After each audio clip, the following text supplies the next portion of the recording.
అనగా ప్రకటింపబడిన జ్ఞానం, అర్ధరహితమైన శబ్దం కాదు. విసిన్యాది వాగ్దేవతల దయలేకపోతే మనం పలకలేం, పలికినది తెలుసుకోలేం. వసిన్యాది వాగ్దేవతలు మొత్తం 8 మంది. వీరు సాక్షాత్తు అమ్మవారి నుండి వచ్చిన అమ్మవారి యొక్క పూర్ణ స్వరూపాలు.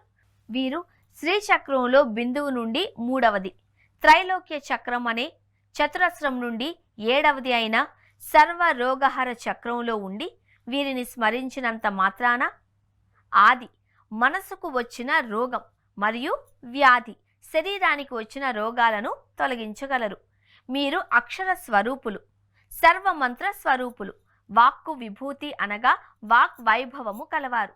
వీరు మన ఉపాధులలో అనగా శరీరంలో ఉండుట వల్లే మనము మాట్లాడగలుగుతున్నాం. దీర్ఘ అక్షరాలను తీసివేస్తే అక్షర సంఖ్య 50. ఆ 50 అక్షరాలను 8 వర్గాలుగా విభజిస్తారు. ఆ 8 అక్షర వర్గాలకు 8 మంది వసిన్యాది వాగ్దేవతలు అధికారిణులు. వీరే ఆ 8 మంది వసిన్యాది వాగ్దేవతలు. వసిని అమ్మవారు, ఆ నుండి అమ్మహ అనే 16 స్వరాక్షరములకు ఆదిదేవి మన కంఠంలో ఉంటారు. వశీకరణ మంత్రాది దేవత. ఈమె దయ ఉంటే లోకంలో అన్నీ మన పాదక్రాంతమవుతాయి. కామేశ్వరి అమ్మవారు, కా వర్గమునకు దేవి. మన తాళులలో అంటే దవడలలో ఉంటారు. కోరికలను ఈడేర్చే మంత్రాది దేవత.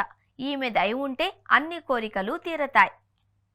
మోదిని అమ్మవారు, చ వర్గమునకు దేవి.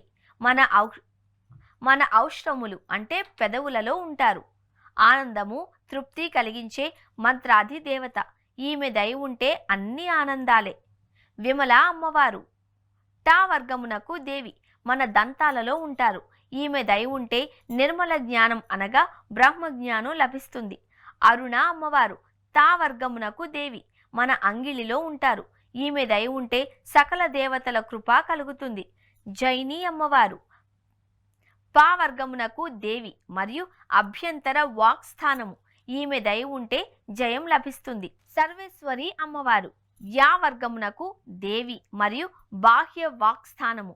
ఈమె దయ ఉంటే అధికారం లభిస్తుంది. కౌళిని అమ్మవారు, షా వర్గమునకు దేవి. మన నాలుక పైన నడయాడు తల్లి. ఈమె దయ ఉంటే కుండలిని యోగం లభిస్తుంది.